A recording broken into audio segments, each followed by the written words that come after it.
Hello friends, welcoming to you.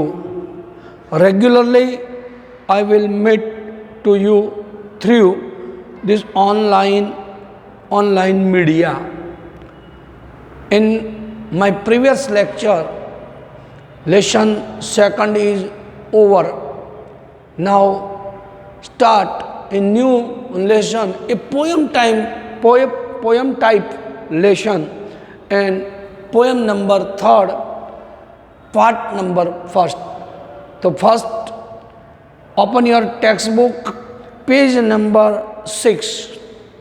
Attentively listen. First I sing one by one verses sloka. After I do translation and discuss the translation and hard word meanings. So attentively listen. First, introduction of the poem number 3, part number 1. Let's go. A subhasit means a saying with a good or beautiful words. Knowledge, moral, advice, praise, ethics, etc. can be given to people through सुभाषित. कहने का मतलब सुभाषित का जो mean है यानी इसका मतलब अर्थ क्या है, तो सुभाषित का मीनिंग है किसी को कुछ कहना है, सुंदर कहना है. पर ऐसे केवल सुंदर यानी कोई शब्द सुनते उसको ऐसा न लगे कि इस शब्द में हमें प्रसन्नता, खुशी देने के लिए, हमें चढ़ावा करने के लिए, बढ़ावा करने के लिए ये वाक्य बोलते, ऐसा उसको नहीं लगना चाहिए. मतलब उनकी प्रेज करना है, उसको अच्छा कहना है, नॉलेज देना है. तो इस सब चीज़ों के लिए सुभाषित होते हैं. सुभाषित के बिगर कोई कुछ कह नहीं सकता. यानी संस्कृत में कहावत है कि द्राक्षा मलान मुखी जाता चा शर्करा अस्मागता. सुभाषित में इतनी पावर है कि जो द्राक्ष है रस से परिपूर्ण जैसे भरी रहती है, ऐसे परिपूर्ण भरी हुई द्राक्ष का मुख भी एकदम शुष्क हो जाता है. और शर्करा चश्मागता, साकर पत्थर भी साकर के समान बन जाते हैं. ऐसे सुभाषित में इतना पावर है. तो यहाँ पर ये 1 to 6 सुभाषित यानी 6 सुभाषित दिए हैं. उनमें से जो पहला सुभाषित है फर्स्ट, तो ये 3 items on the earth is gem, यानी 3 चीज ये पृथ्वी पर रत्न समान है. कौन कौन सी 3 चीज? तो फर्स्ट वाटर, फूड एंड सुभाषित. ये 3 चीज सुभाषित सबसे बढ़िया है. क्यों है अभी बताते हैं. तो फर्स्ट, पृथ्व्यां त्रीणि रत्नानि, पृथ्व्यां त्रीणि रत्नानि, जलम अन्नम सुभाषितम, जलम अन्नम सुभाषितम, मूढे पाषाण खंडेषु, मूढे पाषाण खंडेषु रत्न संज्ञता विद्यते, रत्न संज्ञता विद्यते. पृथ्व्याम on earth त्रीणि रत्नानि, there are 3 jewels and gem on the earth: water, food and subhasit. A translation, first line. Second, muddhe pashana khandeshu, a foolish people give the name ratna sangyam vidyate. Foolish people give the name of gems to piece of stone.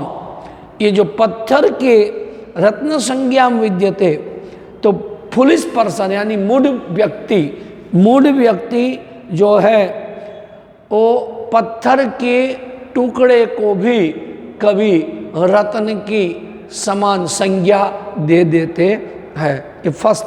Second, ये discuss two type of the person. ये first person is the narrow mind person and second person is the broad mind person.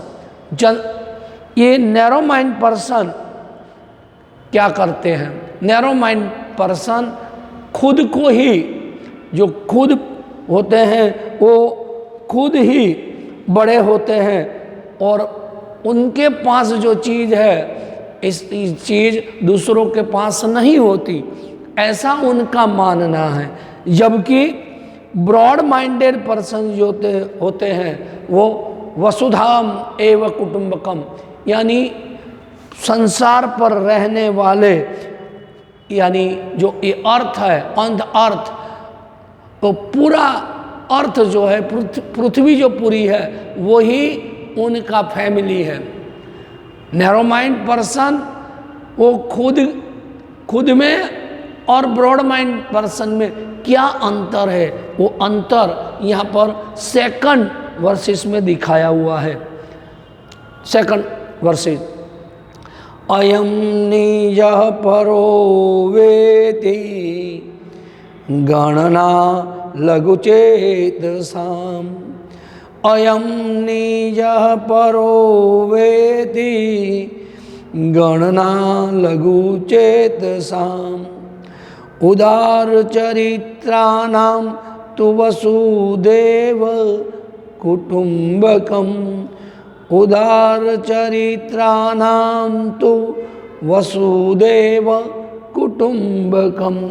अयम निजः, this is my on, मेरा जो है मेरा है और मेरा ही सब कुछ महान है, ऐसा नैरो माइंड पर्सन कहते हैं। तो this is my on and that is stranger is such counting is done by the narrow mind people.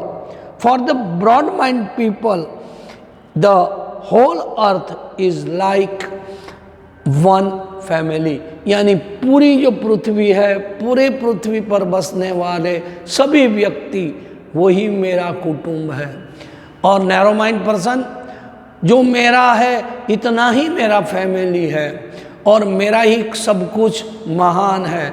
दूसरों को वो अपनी गिनती में दूसरों को अपना फैमिली गिनते नहीं है। फैमिली की उनके पास जो गणना है, काउंटिंग है, वो काउंटिंग कितना है?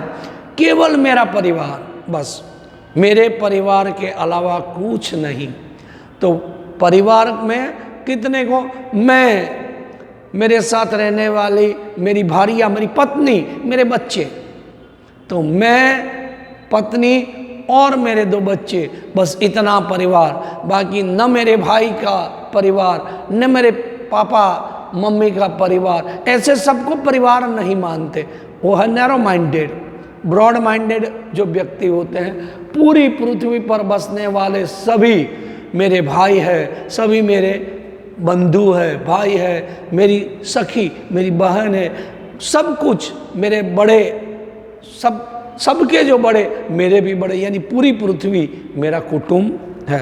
नंबर थर्ड जो वृक्ष है, वो वृक्ष यानी just as fruit bearing tree bend down, so also are virtuous people always humble.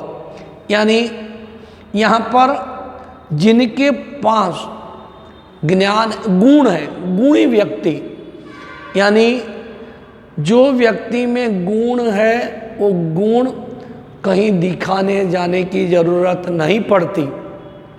जैसे एग्जाम्पल फॉर ये ट्री, जो यहाँ पर वृक्ष है, वृक्ष पर जब भी फ्रूट फल आते हैं तो फल आने के टाइम पर ये वृक्ष है झुक जाते हैं ऐसे ही गुण वाले व्यक्ति अपने गुण के कारण किसी के साथ में अगुणी व्यवहार नहीं करते, गुण युक्त विवेकपूर्ण व्यवहार करते हैं।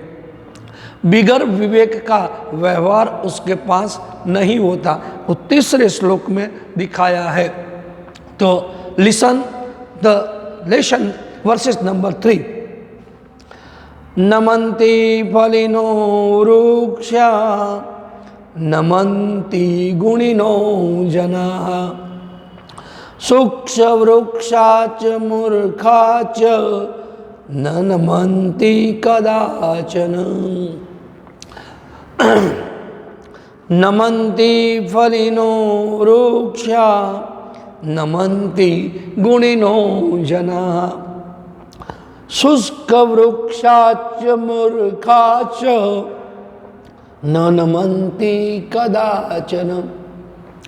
शुष्क वृक्ष और नंबर मूर्खा, a foolish person, a good person and foolish person. तो शुष्क वृक्षा, जो शुष्क वृक्ष है, dry tree and foolish people, dry tree and foolish people, ये hand or bow down at not a bow down any time. तो फर्स्ट, फलंती trees bearing fruits, bend down virtuous people bow down, dry tree and foolish people never bend or bow down at any time. तो foolish person और good person, good person जो होते हैं वो fruit लगा हुआ वृक्ष के समान है, जबकि मूर्ख फुलिश पर्सन जो है वो कैसे है? फुलिश पर्सन ड्राई ट्री की समान है। ड्राई ट्री हमेशा कभी भी झुकता नहीं है, बल्कि ऐसे ही वो अपनी ज़िंदगी समाप्त कर देता है। तो यहाँ पर versus first, second and third is over. Part number first यहाँ पर अपने 1, 2 एंड 3 श्लोक की चर्चा की। आपको अपने पोयम पार्ट्स में first write a glossary after translation in your rough books. तो good day, goodbye, Jai Swami Narayan.